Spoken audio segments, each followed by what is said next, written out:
That night, as my son screamed, "Get out, Mom. My bride doesn't want you here," in front of 200 guests, I understood that there are words that are never forgotten nor forgiven. My name is Eleanor. I am 57 years old, and this is the story of how a wedding destroyed a family, but also saved my life. It was the most anticipated day. We had planned everything for months. The garden of the ranch was filled with white flowers. A string quartet had been playing since sunset, and the tables were set with linen tablecloths that I had stitched myself during sleepless nights. Everything was perfect. My son, Andrew, was marrying Lauren, that girl with light eyes and a cold smile who appeared 2 years ago and changed everything. I was wearing the royal blue gown that my mother wore at my own wedding. I had styled my hair in an elegant French twist. I wanted to look good, dignified, as befits the mother of the groom. When I arrived at the reception hall, Lauren saw me. She didn't say anything. She just whispered something in Andrew's ear. He walked toward me with quick steps, his jaw tense. I knew him. It was the same look he had as a child when he knew he had done something wrong but didn't want to admit it. "Mom," he began, lowering his voice. "Lauren says your dress is stealing the spotlight, that the blue is too flashy." I felt a blow to my chest, but I took a deep breath. "It's okay, son. I'll change if you want." I brought another dress in the car. "No, Mom." His voice turned hard. "It's better if you just leave." "What?" Lauren is very nervous. She says your presence makes her tense, that you've always judged her. The hall was full, the music was playing, guests were chatting, oblivious to what was happening 10 feet from the head table. "Andrew, I am your mother. I organized this wedding. I paid for half of all this, and because of that, you think you have the right to ruin my wife's day?" he shouted. The room went silent. All eyes fell on us.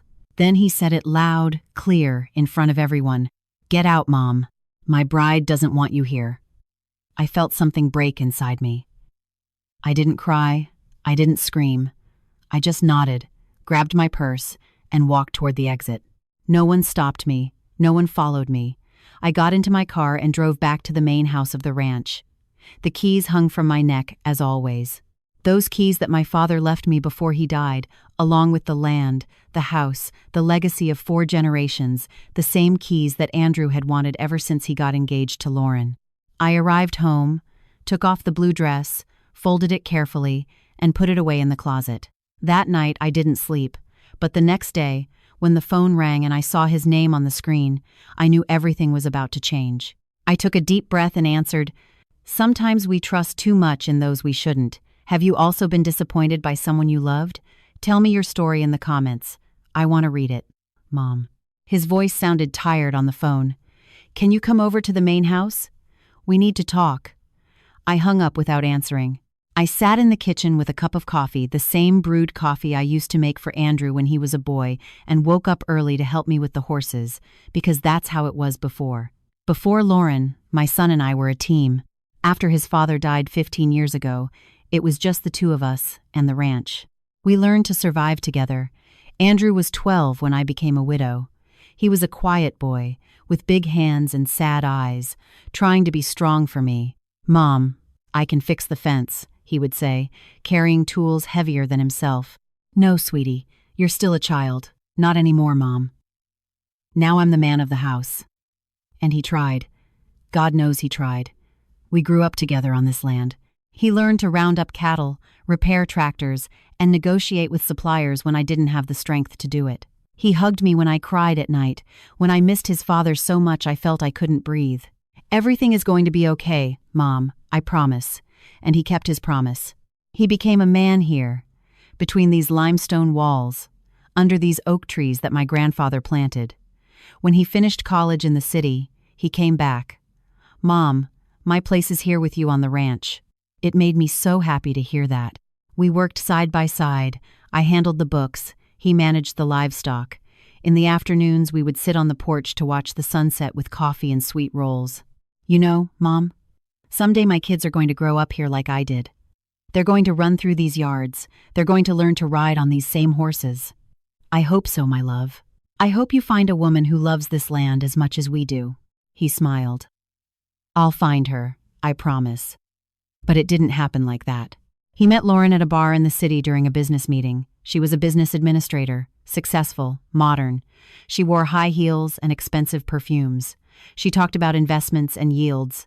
The first time he brought her to the ranch, I saw the look of disappointment on her face. "You live here?"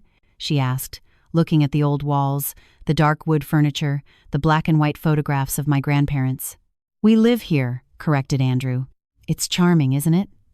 Lauren smiled, but her eyes said otherwise.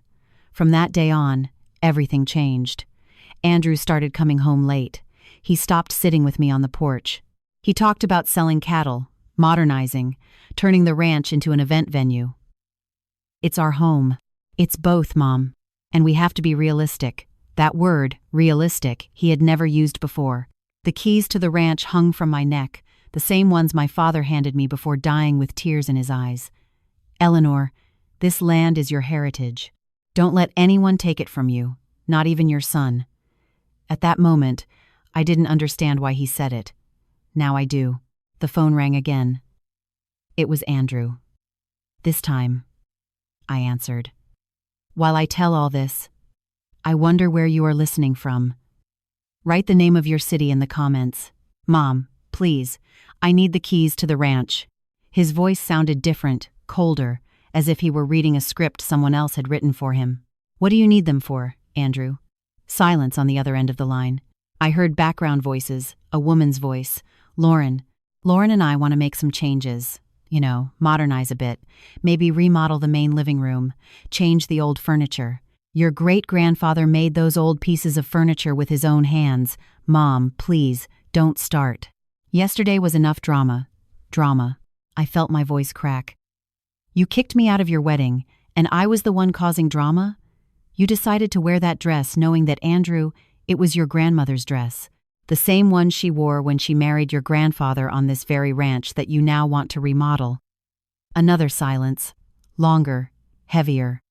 "Mom, things change. Traditions change. Lauren is right. We can't live in the past." Lauren is right.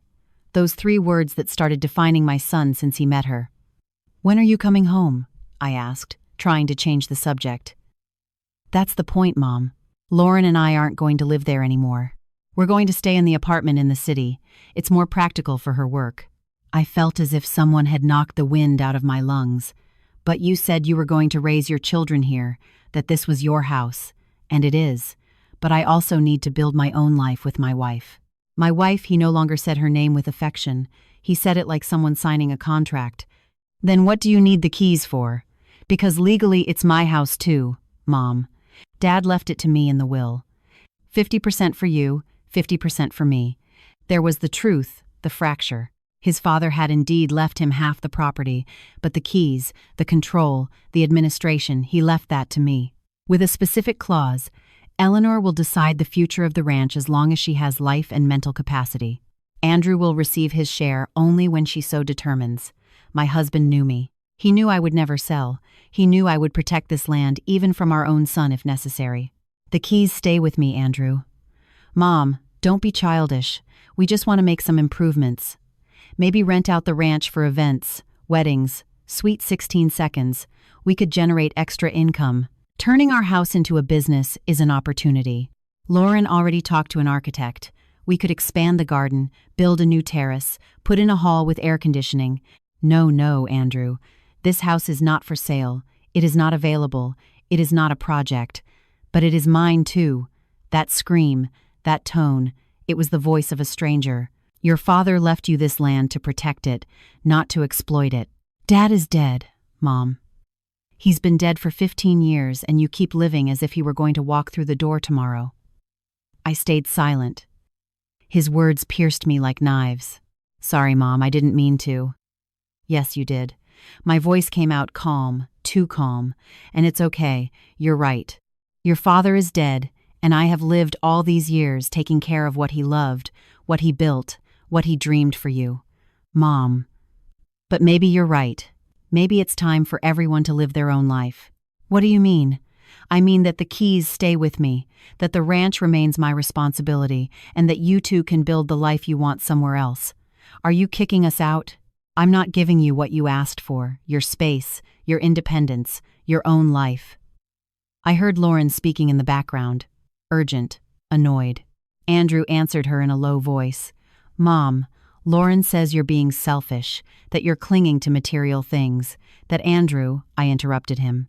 Yesterday, when you shouted at me in front of all those guests, when you asked me to leave your wedding, there was a lady sitting near me. I didn't know her, but before I left the hall, she took my hand and told me something. Do you know what she told me? What did she tell you? Lady, when a son chooses between his mother and his wife, he has already made his choice, and you must respect that choice, but also respect yourself. Mom, it's not a competition between you and Lauren. No, my love, it isn't. Because in a competition, both parties want to win. And I don't want to compete anymore. I just want peace. And the keys? I touched the necklace, where they hung cold, heavy, full of history. The keys stay where they have always been. With me. Until the right moment comes to hand them over. And when will that moment be? When you have a heart that deserves them. I hung up before he could answer. I sat in the kitchen for hours. The coffee went cold in the cup. The afternoon shadows began to fill the house. I walked through the empty hallways. I touched the limestone walls, looked at the old photographs. My father with his cowboy hat, my mother with her silk shawl, Andrew as a boy riding his first horse. In my husband's study, on the wooden desk, was the last letter he wrote me before he died. I read it so many times I knew it by heart. Eleanor, if you are reading this, it is because I am no longer with you. Forgive me for leaving you alone with so much responsibility. Take care of the land, take care of our son, but above all, take care of yourself. Don't let anyone make you feel less than you are. The strongest woman I have ever known. I love you always. That night, for the first time in 15 years, I didn't cry for my dead husband. I cried for my living son. Because there are pains worse than death. Like seeing someone you love become someone you don't recognize. The keys hung from my neck, and I knew that soon I was going to have to use them in a way I never imagined. Have you ever had to choose between love and self-respect? Tell me what you decided. Sometimes the hardest decisions are the ones that teach us the most. 3 days passed without Andrew calling me. 3 days in which I woke up expecting to see his truck coming up the dirt road. 3 days in which I made extra coffee, just in case he arrived. 3 days in which I caught myself checking the phone every half hour. On the 4th day, I decided that pride was not worth more than my son. I called him. Mom, Andrew. My voice trembled. Can we talk? Silence. I heard him say something to someone else. To her. Sure, Mom. Tell me. No, not over the phone. Come home. I invite you to dinner. You and Lauren. I want us to start over. More silence. Background voices. A whispered argument. Lauren says she doesn't know if it's a good idea. I swallowed the lump in my throat. Please, son, let me make this right. Let me get to know her better. Maybe I haven't been fair to her. The words burned my mouth because I didn't feel them, but I needed to say them. Really, Mom? Really? Come, tomorrow. I'll make pot roast, the one you like, and bread pudding for dessert. I heard his voice soften. My boy was still there somewhere under all those new layers. Okay. We'll go tomorrow around 7. Perfect. I'll expect you. I hung up and stared at the kitchen, the old cast-iron stove where my mother taught me to cook, the clay pots I inherited from my grandmother, the hand-painted tiles we brought from San Antonio when we got married. Was I really willing to give in, to negotiate my peace for his presence? Yes, I was, because that's what mothers do. We bend, we break, but we don't let go. I spent the entire next day preparing dinner. I seasoned the meat with my own hands. I slow-cooked the roast. I set the dining table with the embroidered tablecloth, the wax candles, the fine china we only used on special occasions. I put on a simple beige dress, discreet, nothing that could steal the spotlight from anyone. I pulled my hair back, put on the pearl earrings my husband gave me on our 10th anniversary. The keys hung from my neck, hidden under the dress. At 7:15 they arrived. When I saw Andrew's truck park in front of the house, my heart raced as if I were a little girl waiting for her father. How pathetic, I thought, but I couldn't help it. I went out to greet them. Andrew got out first. He was wearing a white shirt, dark jeans, his hair styled with gel. He looked handsome. He looked different, like an actor playing the role of my son. Lauren got out next. Tight dress, wine-colored, high heels, straight and perfect hair, flawless makeup. She carried a designer bag on one arm and her phone in her hand. "Good evening, Eleanor," she said with a smile that didn't reach her eyes. "Lauren, I'm so glad you came. Please, come in." Andrew gave me a kiss on the cheek. Quick, forced. "Smells good, Mom. It's your favorite." Pot roast. They entered the house. Lauren looked around with that expression I already knew, evaluation, as if she were calculating how much each piece of furniture, each painting, each piece of history was worth. "How picturesque," she said finally. "The house is 120 years old," I explained, closing the door. "My great-grandfather built it when he bought these lands. Wow, it definitely has character." They sat in the living room while I finished serving. From the kitchen, I heard them speaking in low voices, nervous laughter, uncomfortable silences. When I returned with a pitcher of iced tea, Lauren was taking photos of the living room with her phone. "Do you like the decor?" I asked, trying to sound kind. "Oh, yes, it's very authentic. I was just taking some photos to send to my cousin. She loves the vintage style." Vintage. As if my life were a Pinterest trend. "Dinner is ready. Come to the dining room." We sat at the long wooden table, Andrew in his usual spot, to my right, Lauren across from him. I served the plates carefully, making sure everything looked perfect. "Enjoy," I said, sitting down. Andrew tasted the roast. He closed his eyes. "God, Mom, nobody makes pot roast like you." I smiled. For the first time in days, something felt normal. "I'm glad you like it, sweetie." Lauren tried a small bite, chewed slowly, put the fork down on the plate. "It's good, although I can't eat much red meat. It upsets my stomach." "It's very tender," I said. "But I can get you something else if—" No, it's fine. I'll eat what I can." Silence. The wall clock marked every second with a tick-tock I had never noticed before. "Well," I said finally, "I wanted you to come because I want to apologize." Andrew looked up. "Lauren, too. I was unfair to both of you, to your wedding, to everything." The words came out mechanical, rehearsed. "This is your life, your marriage, and I must learn to respect that." Lauren smiled for the first time, a genuine smile. "Thank you, Eleanor. That means a lot to me, to us." Andrew took my hand. "Mom, I went too far too. I shouldn't have yelled at you, much less in front of everyone." "It's over, son. The important thing is to move forward." "Exactly," Lauren intervened. "Move forward. New beginnings." We toasted with iced tea, like a normal family, as if nothing had happened.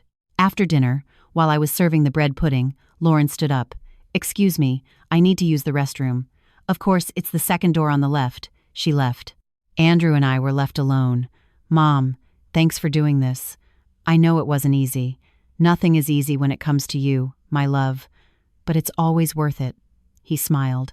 My boy was still there. "Lauren is a good woman, Mom. You just need to get to know her better." "I know. And I'm going to try." "Really?" We talked a while longer.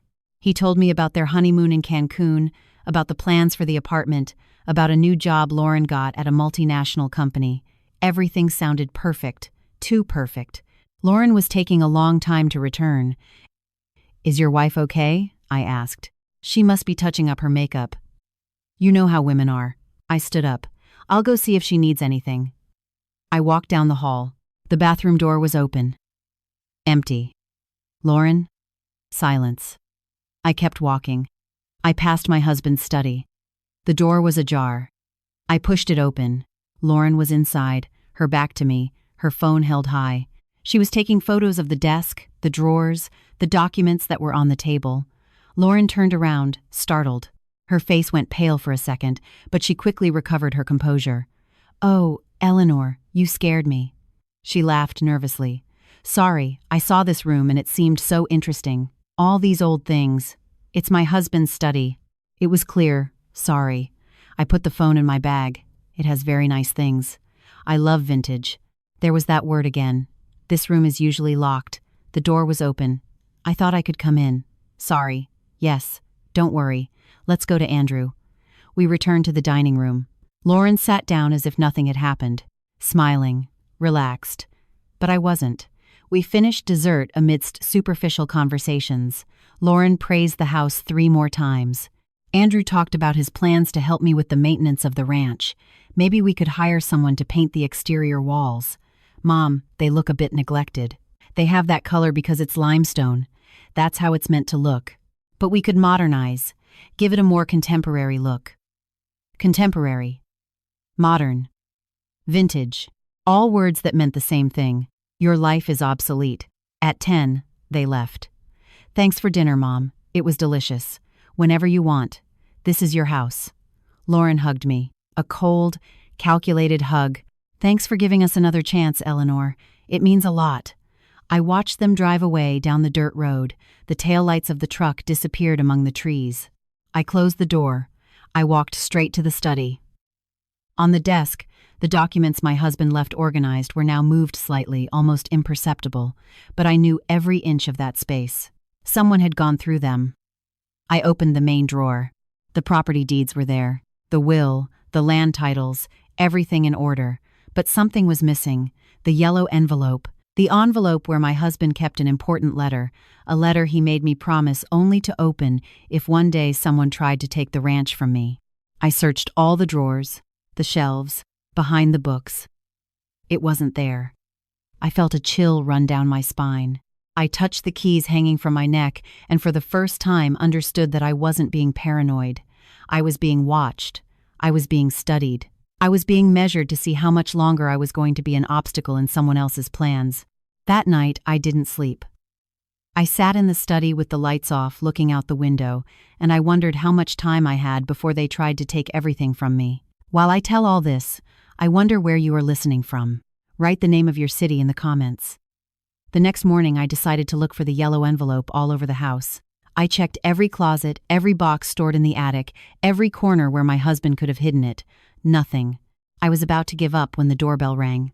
It was Mr. Ferguson, our family lawyer, a 70-year-old man with a white mustache and an impeccable suit who always smelled of pipe tobacco and Old Spice. Eleanor, good morning. May I come in?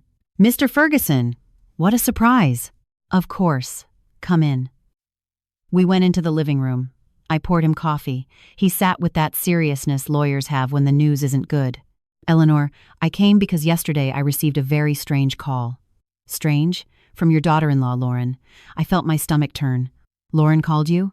Yes. She told me that you had asked her to contact me, that you wanted to review your husband's will, that there were doubts about the distribution of the property. I never asked her that. Mr. Ferguson nodded slowly. I imagined. That's why I came. Eleanor, that girl asked me very specific questions. She wanted to know if Andrew's 50% was transferable. If he could sell his share without your consent. If there was any clause that gave you absolute power over the ranch. And what did you tell her? I told her that information is confidential, that I can only discuss it with you or with your son in your presence. She got quite upset. He took a sip of coffee. Eleanor, is something happening that I should know about? I told him everything. The wedding, the yelling, the dinner, the photos in the study, the missing envelope. Mr. Ferguson listened in silence with a furrowed brow. That envelope you mentioned contained your husband's letter? Yes. Do you know what it said? I know your husband asked me to draft a document years ago, shortly before dying, but he never told me what it contained. He only asked me to notarize his signature and keep it in a sealed yellow envelope. Do you have a copy? No. Your husband was very clear. Only one original. In your hands. He told me it was a protection, an insurance policy. Against what?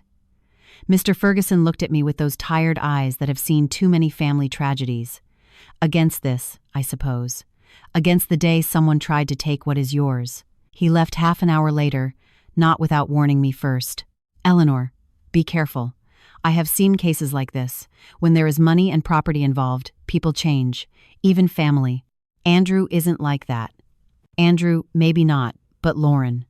I didn't answer, because I didn't have an answer. That afternoon, I received a text message from Andrew. Mom, Lauren wants to invite you to lunch tomorrow. Just the two of you to get to know each other better.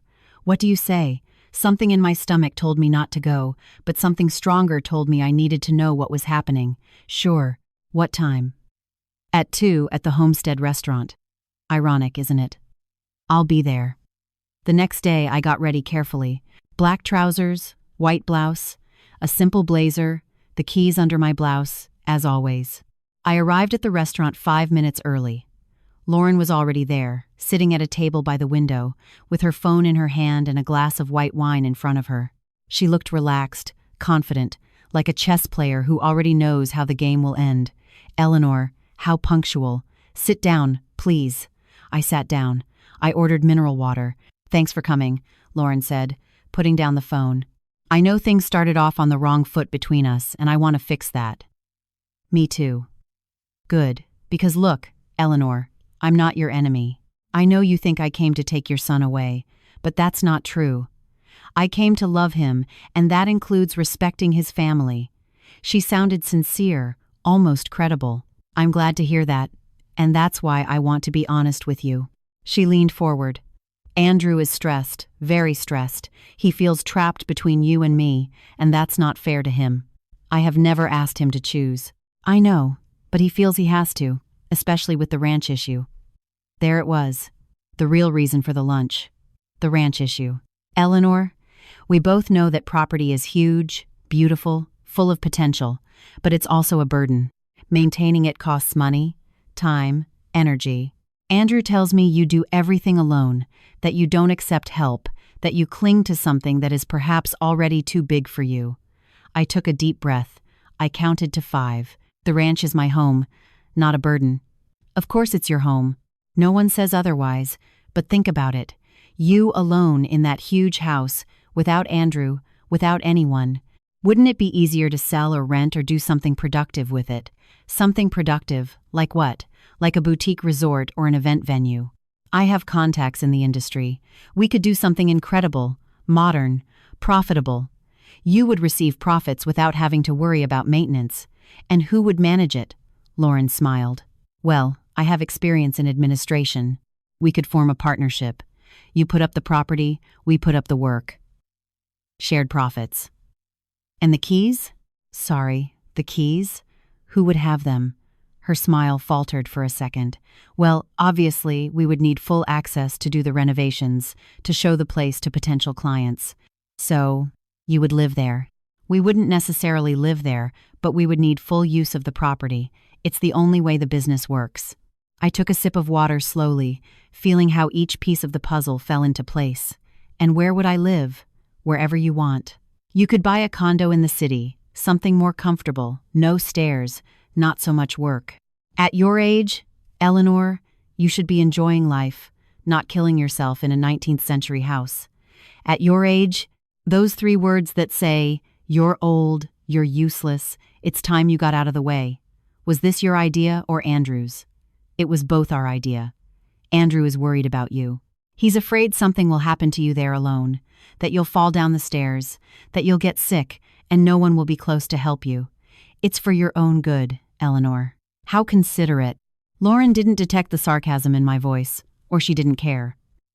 So, what do you say? Can we at least consider the idea? Talk to an architect, look at numbers? No. Her smile froze. No, Lauren. The ranch is not for sale. It is not available for business. It is not open to partnerships. It is my home, and it will continue to be my home until the day I decide otherwise. But Andrew is also an owner. Andrew owns 50% of the property, but I have complete control of its use and administration. My husband stipulated it that way in the will. That's unfair. It's not protection. Lauren put down the glass with more force than necessary. Eleanor, I don't want to sound rude, but you're being selfish. That property could change your son's life, your family's life, and you cling to it as if it were more important than us. It's not more important. It's different. The ranch is a legacy. You people are temporary. She went pale. Temporary? Marriages can end, Lauren. Businesses can fail. Promises can be broken. But the land remains. I stood up. I left money on the table to pay for my water. Thanks for the invitation, but I think we have nothing more to talk about. Eleanor, wait. Give my regards to my son. Tell him that when he wants to see me, he knows where to find me. I left the restaurant with my heart beating fast, but my legs firm. I got into my car, sat for a moment breathing. I pulled the keys from under my blouse. I held them in my hand, cold, heavy, real. And in that moment I knew the war had already begun, only this time I wasn't going to surrender. Have you ever had someone make you feel like you are an obstacle in their path? How did you face it? That night, while I was making chamomile tea in the kitchen, I heard the sound of a truck coming up the driveway. It was 11 at night. My heart raced. I thought of Andrew, that maybe he had come to talk to me, to apologize, to tell me Lauren was wrong, but when I opened the door, I saw it was Mr. Ferguson's truck. He got out quickly with a manila envelope in his hand and an expression I hadn't seen on him before.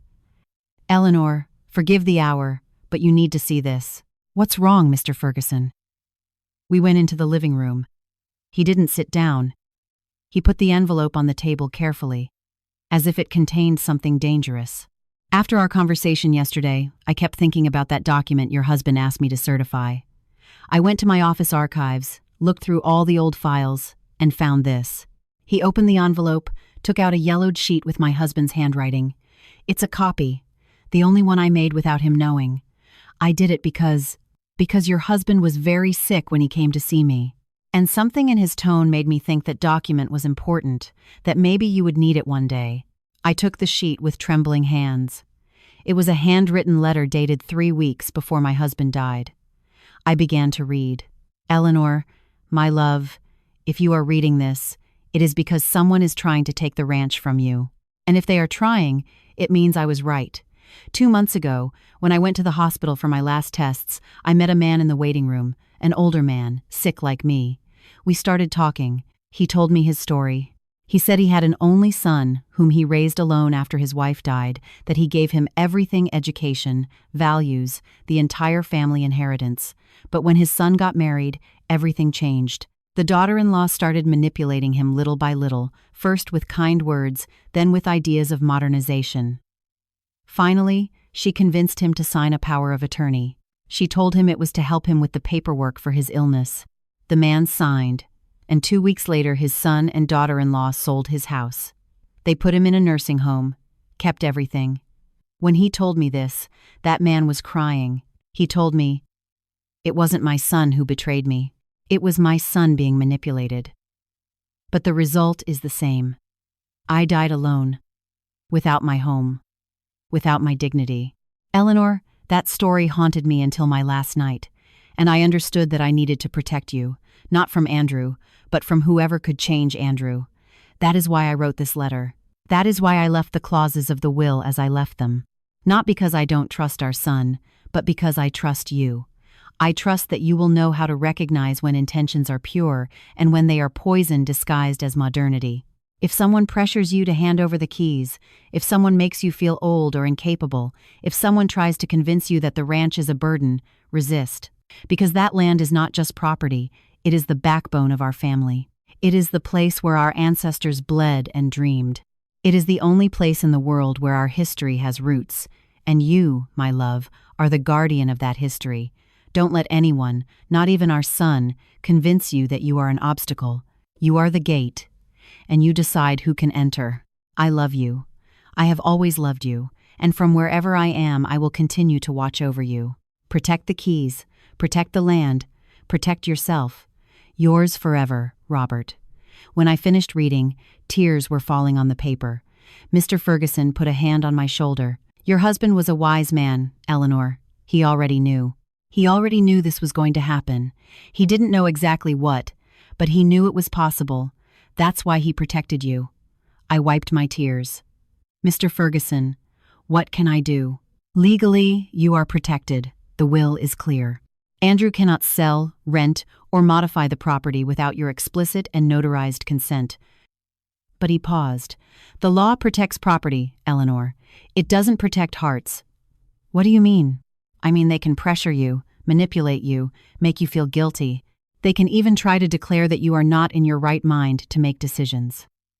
I have seen cases like this." I felt a shiver. "Can they do that?" "They can try.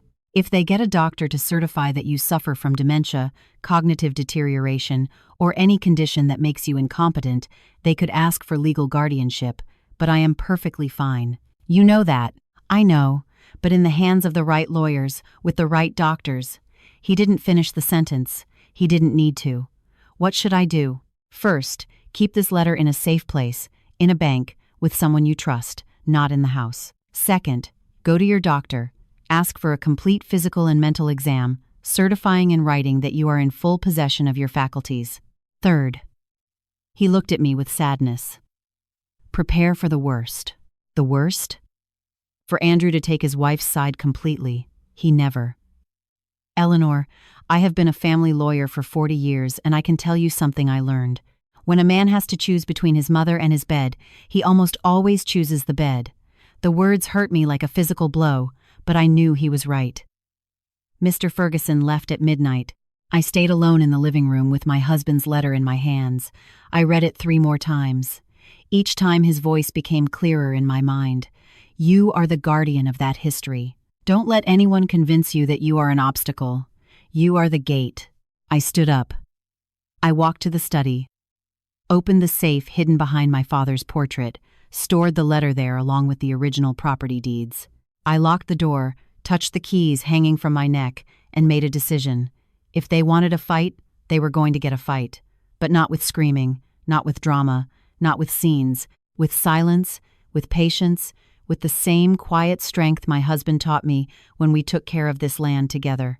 At 7 the next morning, I called my doctor. I asked for an urgent appointment for every possible test. At 8, I called the bank. I made an appointment to open a safe deposit box. At 9, my phone rang. It was Andrew. Mom, good morning, son. Lauren told me what happened yesterday, that you were rude to her, that you insulted her. I didn't insult anyone. I just made it clear that the ranch is not for sale. Nobody said it was for sale. We just wanted to propose an idea. A family business. Andrew, do you really think I need a business at my age? Do you really think I want to turn the home where you grew up into a hotel? It's not just you who decides, Mom. I am also an owner of the property, not of the legacy. That doesn't make sense. To you, maybe not, but to me it does. Silence, heavy breathing. Lauren says you're being selfish, that you're clinging to the past, that you need help. Help. Yes, Mom. Professional help. Maybe you should talk to someone, a therapist or a doctor, to help you. Let go. There was what Mr. Ferguson warned me about: professional help, doctor, mental incompetence. Andrew, do you really think I'm crazy? No, Mom, but I think you're alone, that you've become trapped in that house with ghosts and memories, and that's not healthy. I am perfectly healthy. Then prove it. Come live with us for a while. Leave the ranch. Get out of there. And the keys. Leave the keys with us for security so no one breaks in while you're not there. I closed my eyes, took a deep breath, counted to 10. No, Andrew, no. I am not leaving my house. I am not leaving the keys. And I am not going to continue discussing this with you. Then I don't know what else to do, Mom. Honestly, I don't know how to help you anymore. I don't need your help, son. I need your respect. I can't respect a decision that is hurting you. The only decision that is hurting me is yours. The decision to choose a woman you barely know over the mother who raised you. There you go. It's always the same with you. Either I'm with you or I'm against you. No, Andrew. Either you are with me or you are with someone who wants to take everything I have. He hung up. The silence after the call was worse than the screaming. I sat in the kitchen for hours. I didn't cry. I had no tears left for this. I just felt a deep emptiness, like when my husband died, like when I understood I was alone in the world. But this time was different. This time I wasn't a widow. I was orphaned of a son, and that hurt in a way I never imagined possible. That afternoon, I went to the bank, opened the safe deposit box, stored copies of all important documents, deeds, will, my husband's letter. The next day, I went to the doctor. They did blood tests, cognitive tests, memory exams. Mrs. Eleanor, you are perfectly healthy, the doctor said a week later, physically and mentally. In fact, you have better health than many people 20 years younger. Can you give me that in writing? Of course. I kept the medical certificate along with the other documents and waited because I knew this wasn't over. I knew Lauren wasn't going to give up, and I knew my son, my boy, my Andrew, was lost in a place where I could no longer reach him. The keys hung from my neck, and for the first time in my life I felt their weight wasn't protection, it was loneliness. I still wonder if I did the right thing by standing firm. And what would you have done in my place? 3 weeks passed without hearing from Andrew. 3 weeks where my phone remained silent. 3 weeks where every noise on the road made me run to the window hoping to see his truck, but it never came until that Thursday afternoon. I was in the garden pruning the rose bushes my mother planted 40 years ago when I heard the engine. Not just one truck, 2 in a car. I took off my gloves, wiped the sweat from my forehead. Andrew got out of the first truck, Lauren out of the car, and from the second truck 2 men with briefcases got out. Lawyers. By the look of them. My stomach tightened. Andrew, what is going on? He didn't look me in the eye. He walked toward me with rigid steps, like a soldier obeying orders.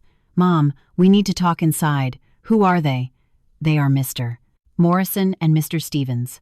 They are coming to help us resolve the situation. What situation? Lauren stepped forward, smiling, as if she were arriving at a party. Eleanor, don't get nervous. We just want to clarify some legal matters. Nothing serious. I didn't invite them in. Mom, please, Andrew said with a tired voice, don't make this harder. Something in his tone froze my blood, but I opened the door. We all went into the living room. The lawyers sat on the sofa, Lauren in the main armchair. Andrew stood by the window, looking out as if he wanted to be anywhere else. I sat facing them, the keys under my blouse pressed against my chest. Mr. Morrison, a man in a gray suit and rimless glasses, opened his briefcase. Mrs. Eleanor, good morning. I am Attorney Morrison, legal representative for Mr. Andrew Garcia. We are here because my client wishes to exercise his rights as co-owner of this ranch. He already knows his rights and his limitations, precisely why we are here. He took out some documents. We have reviewed your late husband's will. And while it is true that you have administrative control of the property, there is a clause that allows the co-owner to request the partition of assets if they consider that current administration is deteriorating the value of the estate. Deteriorating? This ranch is in perfect condition, physically maybe, but economically. He placed the papers on the table. It is losing value. It generates no income. It has no productive use, and according to our calculations, maintenance costs exceed any potential benefit. This is my house, not a business. Legally, ma'am, it is both. A private property with commercial value, and my client has the right to request that that value be protected. I looked at Andrew. He was still turned away, looking out the window. Andrew, did you ask for this? He didn't answer. Lauren did it for him. Eleanor, Andrew just wants what's best for everyone, for you included. Look, this place is huge, old, difficult to maintain. You are alone here. What happens if you get sick? If you fall? If something happens to you and no one realizes until days later? I have a phone. I have neighbors. You are 57 years old, Eleanor. And even if you are healthy now, how many more years will you be able to handle this? 5, 10? And then what? Are you going to let this property deteriorate until it's worth nothing? It is worth more than you can understand. Not everything is measured in money. Mr. Stevens, younger, with a condescending smile, intervened. Ma'am, no one is questioning your emotional attachment, but we must be realistic. This property has a market value of approximately $3 million. If it were sold, it is not for sale. Or if it were rented for events, it could generate between $30,000 and $50,000 monthly. That is more than $500,000 a year, money that could benefit the whole family. I am not interested, not even for your son's future, for your future grandchildren. The word grandchildren hit me like a fist. I looked at Lauren. She was smiling. She knew exactly what button she had just pressed. Eleanor, I'm pregnant, Lauren said softly. 3 months. Andrew is going to be a father. You are going to be a grandmother. The world stopped. What? Andrew finally turned around. His eyes were red. It's true, Mom.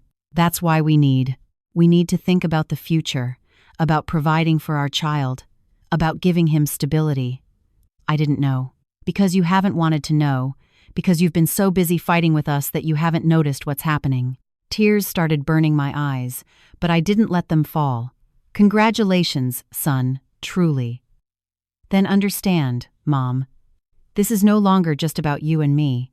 It's about my son, your grandson, and he deserves to have parents who aren't stressed about money, who can give him education, opportunities, a future. And I am preventing that? You aren't preventing it. You are just making things harder than necessary. Mr. Morrison spoke again. Mrs. Eleanor, my client is willing to reach an agreement. We don't want to go to court. We don't want to make this ugly. But if you do not collaborate, we will have to file a petition before a judge for the forced partition of assets. And in that process, many things can come to light, things that perhaps you do not want to be public.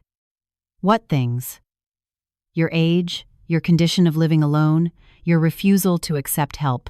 A judge could interpret that as senile stubbornness. They could question your capacity to make rational decisions. There was the threat Mr. Ferguson had warned me about. I have medical certificates proving that I am in full control of my faculties. Certificates that you requested recently? Which before a judge could seem suspicious, as if you knew you were going to be questioned, as if you were preparing to defend yourself against something. I stood up. Enough. Everyone out of my house. Mom. I said, get out. My voice came out stronger than I expected. This is my house, and as long as it is, I decide who enters and who leaves. Lauren stood up too, hands on her barely visible belly. Eleanor. Think of your grandson. Do you really want him to grow up knowing that his grandmother preferred an old house over his future? I want him to grow up knowing his grandmother had dignity, that she didn't sell her soul or her history for money. It's not just money, shouted Andrew. It's my inheritance. It's what my father left me, and you are taking it from me. Your father left you more than properties, Andrew. He left you values, principles, respect for what generations before you built. Those values don't pay bills. No, but they let you sleep in peace. Andrew walked toward me. His face was red, his fists clenched. Give me the keys, Mom. No, give me the damn keys. The scream resonated throughout the house. The lawyers looked uncomfortable. Lauren put a hand on Andrew's arm. Babe, calm down. It's not worth it. But he was out of control. I have been patient with you. I have tried to talk. I have tried to reason, but you don't listen. You never listen. It's always what you want, what you decide, what you need. What about me? I don't matter? You matter more than anything in the world. Then prove it. Give me what is mine. Give me my inheritance. Give me my future. I took off the necklace with the keys. I held them in my hand. Andrew extended his, waiting. But instead of giving them to him, I pressed them against my chest. These keys aren't your future, Andrew. They are your past. And until you understand the difference, you won't have them. His face twisted with rage, with pain, with something I couldn't identify. Then this is over. His voice came out cold, flat. I have no mother. The words went through me like bullets. Andrew. A mother who loves her son more than a property doesn't do this, so you choose. Either you are on my side or you have no son. Don't make me choose that. I already chose for both of us.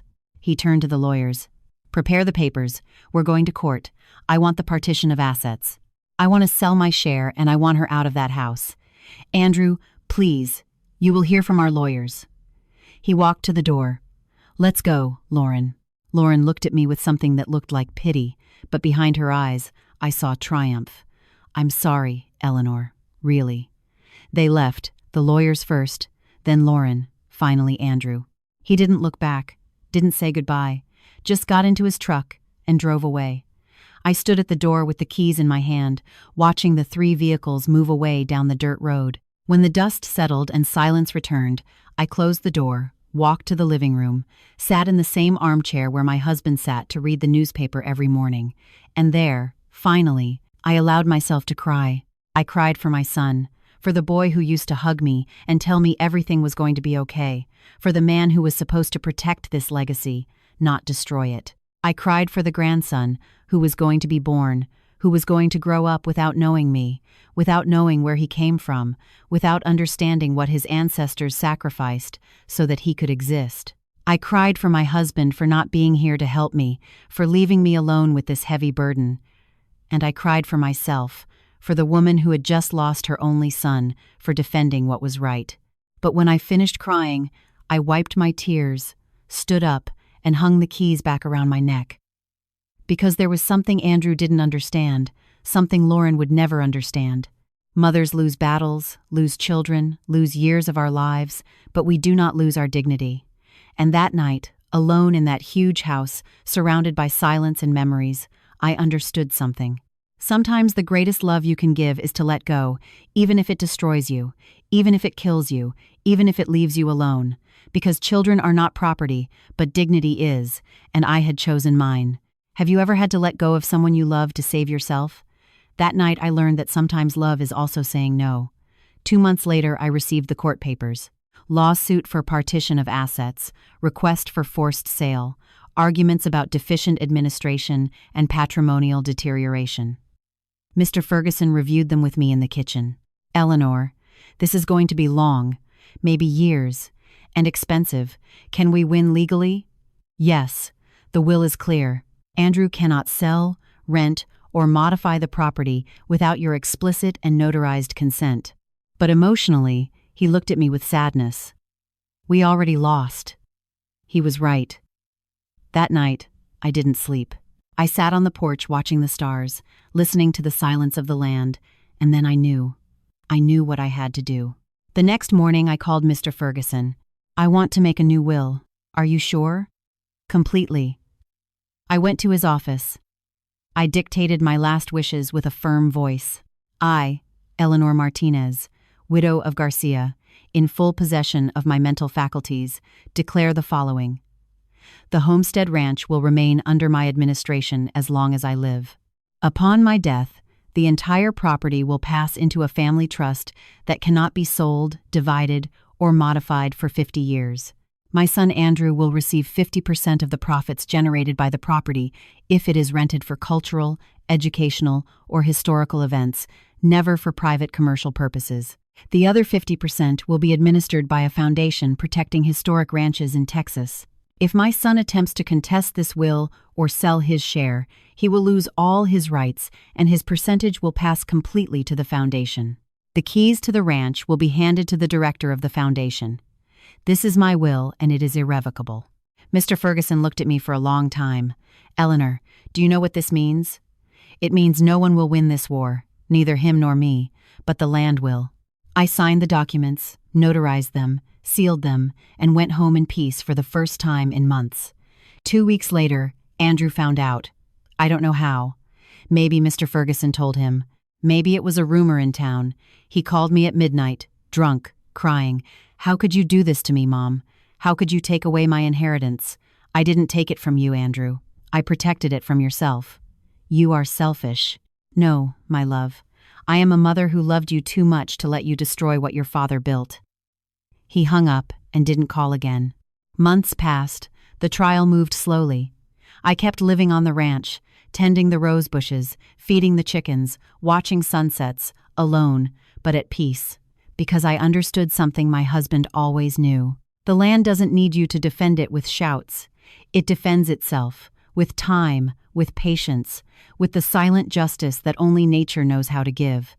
And I just had to wait. The keys hung from my neck. They didn't weigh anymore. They were just keys, and I was free. Sometimes the best revenge is not revenge. It is protecting what you love and letting time do its work. 2 years passed. 2 years in which I lived on the ranch, caring for the land, waiting without waiting. The trial had stalled. Andrew's lawyers couldn't do anything against my new trust.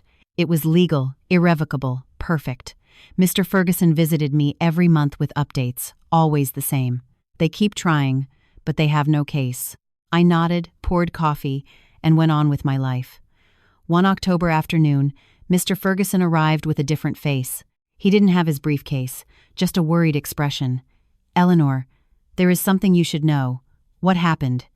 Andrew and Lauren separated. The world stopped for a second. When?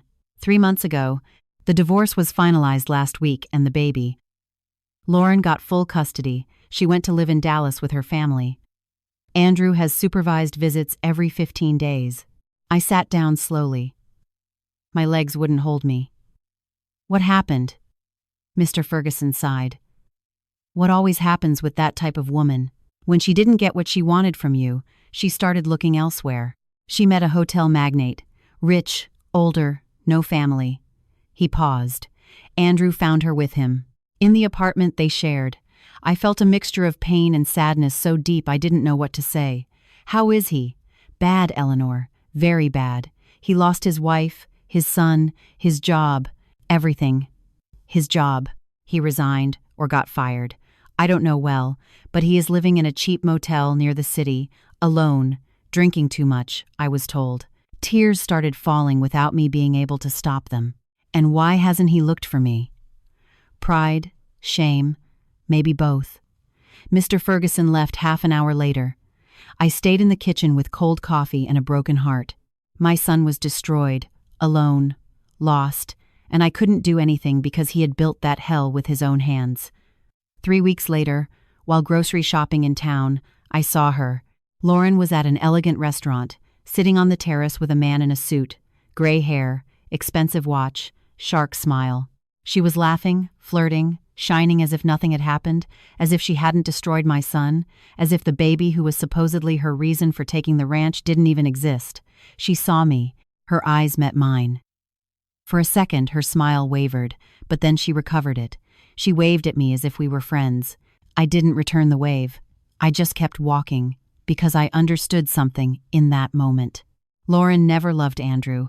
She never loved the baby. She only loved what they could give her, and when that well ran dry, she looked for another.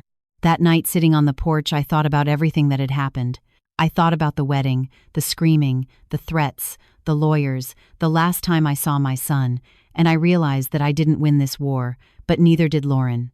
Because she got money, yes. She got a new man, yes. But she lost something she will never recover. Peace. Because people like her are never satisfied. They always need more. They are always looking for the next opportunity, the next man, the next deal. And someday, when she is old and alone, she will understand that you cannot buy what really matters. My son also paid his price. He lost his family, his dignity, his future. But at least he still had time to learn, to change, to return if he chose to do so. 1 month later, in December, the doorbell rang at 6 inches the morning. I opened the door. It was Andrew. Thin, unkempt beard, red eyes, wrinkled clothes. But it was my son. Mom. His voice broke. I'm sorry. He said nothing more. No need. I hugged him, and he cried like when he was a child and fell off his bicycle. He cried for everything he lost, for everything he destroyed, for everything he was never going to get back. And I held him, because that's what mothers do. We didn't say anything that morning. We just sat in the kitchen, drank coffee, watched the sunrise through the window. The keys are still yours, Mom, he said finally. They were always yours. I know, my love. I know. I was a fool, an idiot. She convinced me that you were the problem, and I believed her. I know. How did you know? How did you know she was like that? I touched the keys hanging from my neck. Your father taught me to recognize when someone loves the land and when they only love what they can get out of it. Andrew nodded. Tears kept falling. I've lost everything, Mom. My son, my marriage, my job, my dignity, not everything. I took his hand. You still have me, and you still have time to build something new, something true. I don't know if I can. I didn't know either when your father died. But I did it, and you can too. He stayed at the ranch that day, and the next, and the next. We didn't talk about the trial. We didn't talk about Lauren. We didn't talk about the keys. We just worked together like before. We fixed fences, fed animals, watched sunsets, and slowly my son began to return. Not the man who married Lauren, but the boy who once promised to take care of this land. Life always collects its debts. From Lauren, it will collect the loneliness of living without roots, without history, without true love. From Andrew, it collected with pain and loss, but it also gave him a chance to learn. And from me, it collected with years of silence and tears. But it paid me with dignity. And that, in the end, was worth more than anything. Life always finds a way to put everyone in their place, not with vengeance, but with truth. Have you seen how karma does its work? It has been 5 years since that morning Andrew knocked on my door asking for forgiveness.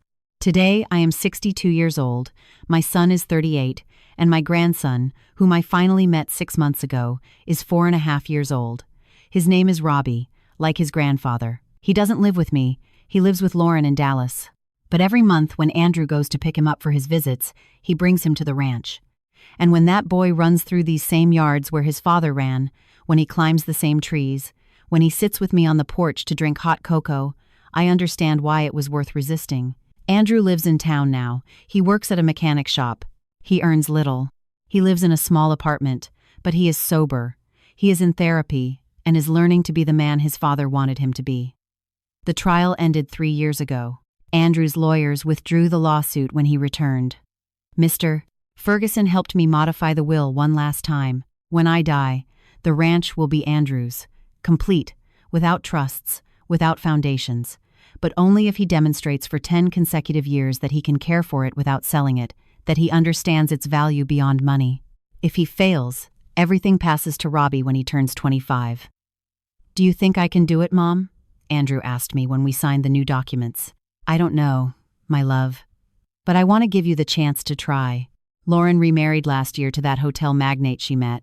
They live in a modern mansion, travel the world, post perfect photos on social media. Sometimes I see those photos and wonder if she is happy. I think not, because I have learned that happiness does not come from having more, it comes from needing less.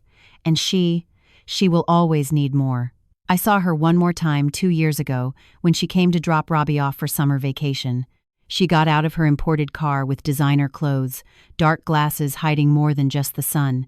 She looked perfect, as always. But when she took off her glasses to talk to me, I saw something in her eyes I had never seen before. Emptiness. Eleanor, she said, with a smile that didn't reach her eyes, the ranch looks great. Still here? Still here. Must be quiet. Being alone without worries. It is peaceful, I said, because I am where I belong. Something in my tone made her blink. I am also where I belong, she said quickly. My husband and I are very happy, very successful. We just opened our 3rd hotel. I'm glad to hear that. Uncomfortable silence. Robbie ran toward me shouting, "Grandma!" with that pure joy that only children have. I hugged him, lifted him up, spun him around. When I put him down, I saw Lauren looking at us with a strange expression, almost like envy. "Take good care of him," she said, getting into her car. "I'll be back in 2 weeks." She left without saying goodbye to Robbie, without hugging him, without telling him she loved him, because some people never learn that love cannot be bought. It is built with time, with presence, with sacrifice. My son is learning it slowly, with pain, with mistakes, but he is learning. A month ago, while we were working together in the garden, he told me something I will never forget. "Mom, now I understand why Dad left you the keys. It wasn't to control me, it was to protect me from myself. I touched the keys that still hang from my neck. Your father was always wiser than me." "No, Mom, you were wise together. And I was the fool who took too long to understand." I hugged him, my boy, my man, my son. Today, while I write this in my mind, sitting on the same porch where I have spent half my life, I see Robbie playing with the chickens. I see Andrew repairing the fence of the corral. I see the trees my grandfather planted. I see the limestone walls my great-grandfather built. And I understand something that took me 62 years to comprehend. Life isn't about winning or losing. It's about protecting what we love, even when it costs us everything. It's about knowing when to resist and when to let go. It's about understanding that true love doesn't ask, it gives, but it also sets boundaries. I was once called selfish, stubborn, a bitter old woman clinging to the past. Maybe they were right about some things, but they were also wrong about the most important thing. I wasn't clinging to the past. I was protecting the future. The future of that boy who now runs free on this land. The future of my son who is learning to be a man. The future of all the generations that will come after me. The keys hanging from my neck are no longer just metal and rust. They are history, they are resistance, they are proof that a woman alone, with no weapons other than her dignity, can defend an entire world. Lauren got her rich businessman, her mansion, her perfect life. But I have something she will never have: peace. The peace of knowing I did the right thing, that I didn't sell out, that I didn't betray those who came before or those who will come after. And that peace is priceless.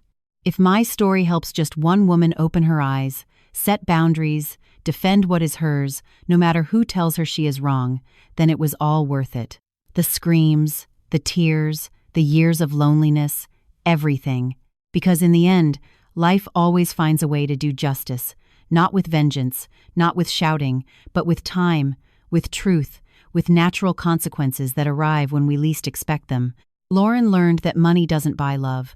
Andrew learned that some things are worth more than an inheritance.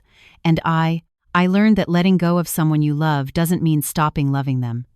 It means loving them enough to let them fall, so they can learn, so they can grow, even if it tears you apart. My name is Eleanor.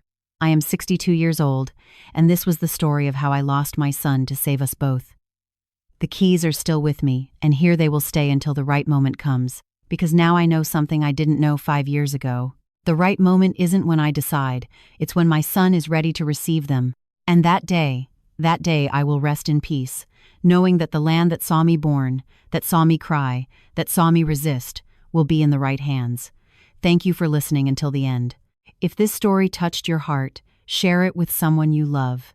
Sometimes a story like this can change an entire day. God bless you, and until next time, thank you for listening until the end. If this story touched your heart, subscribe and hit the bell to hear more stories of women who transformed their pain into wisdom. Every day, a woman, a life lesson. Share this story with someone you love. Sometimes a story like this can change an entire day. God bless you, and until next time.